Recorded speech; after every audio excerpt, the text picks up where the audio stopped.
Bojan žive v gradu od A i saka da odi v grad od B. Grad od A do grada od B može jedinstveno da stasa preko grada od C. Za svoje potovanje može da odbere neko od 3 različni avtobusi ili 2 različni voza za da stasa najprvo do grada od C, a od tamo od grada od C do grada od B može da stasa su izbiranje na jedan od 2 različni međugradski avtobusi ili 3 različni voza koji bi ga odnele do B. Na koliko načini različni Bojan može da stigne v grad od B. Se razbira trdnuva od grada od A. Prouživаме со задача. Бојан тргнува од А, треба да стаса до Б и единствено тоа може да го направи преку градот С. Од А до С Бојан може да стаса или да одбере некој од 3 различни автобуси. Значи, имаме 3 различни автобуси што го носат од А до С и имаме 2 различни воза што го носат од А до С.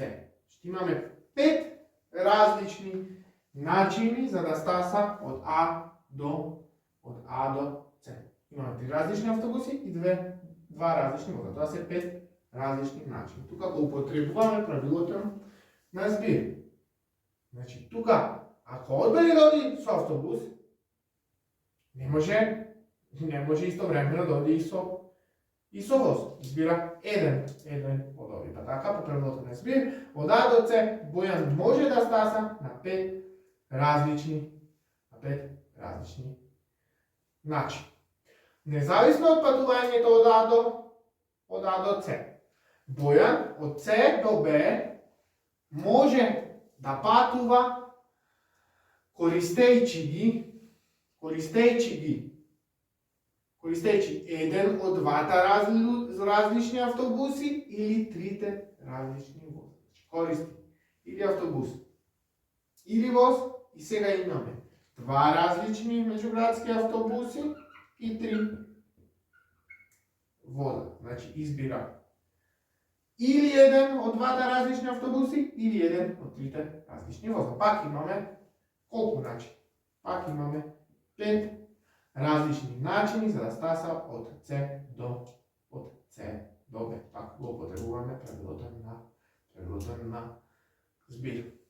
Бидејќи патувањето на Бојан од А до С и патувањето на Бојан од С до Б е независно едно од друго, односно изборот со што од овие 5 различни превози ќе патува од А до С не влијае на изборот со што Бојан ќе патува од градот од С до Б. Вкупно постојат 5 различни начини, што е 25 различни